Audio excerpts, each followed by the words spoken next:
65 to 73 Mustangs primarily were run down the line on two frame skids, and we have two of those original frame skids behind the shop we can take a picture of. So Bob, here at the site of your restoration shop are a couple of frame skids off a 1970 Mustang. Can you give us some details about this and what you use them for here in your shop? Sure.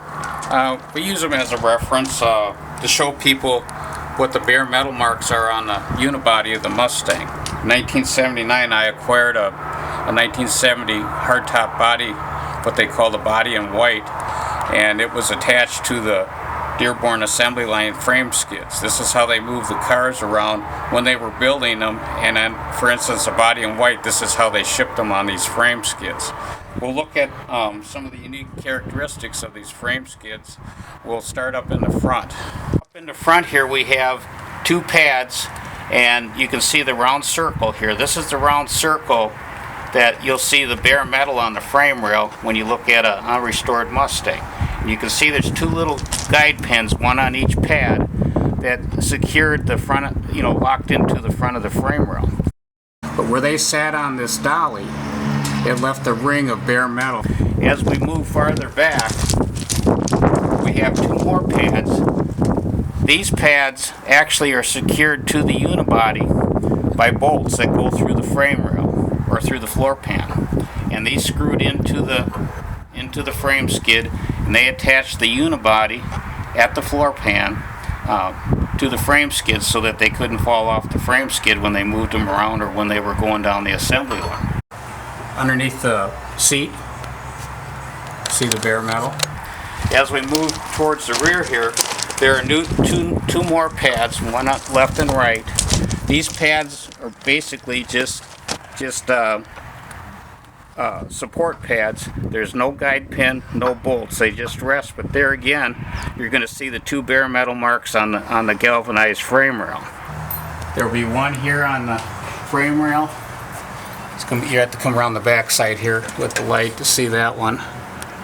Okay. And then when we go to the back here, these are probably the most important pads on this unit because they attach the rear of the car through the floor pan or the trunk floor into these pads with similar type bolts. I have three different styles here.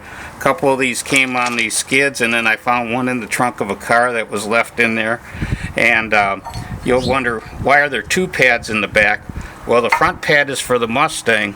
The rear pad is for the Cougar, which was 2 inches longer.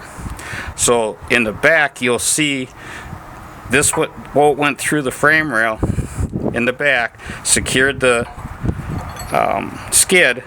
This was more of a guide again. No bolt went through it, but you'll still see the round circle. And if you look at one of our detailing undercarriage articles, you'll see the double circle in the back. And then in the back here, you'll see a double circle. Okay. And the reason there's a double circle, this circle here on Dearborn built cars, the Mustang and the Cougar were built on the same line. When I show you the frame jig out there, you'll see that there's two pads for it to sit on, and the Cougar was 2 inches longer, so that's why there's a bare metal mark there. Then you'll notice there's other brackets and eyelets on here. This is so that they could move the unibody around on these frame skids. There's two eyelets here in the back and two here that would go through the engine compartment, and they could actually move the unibody by using these attachment points. And the body in white that I acquired had these frame skids still attached to it. And that's how they moved the body in white around the assembly plant, and they transported them on these skids because there was no suspension on the cars.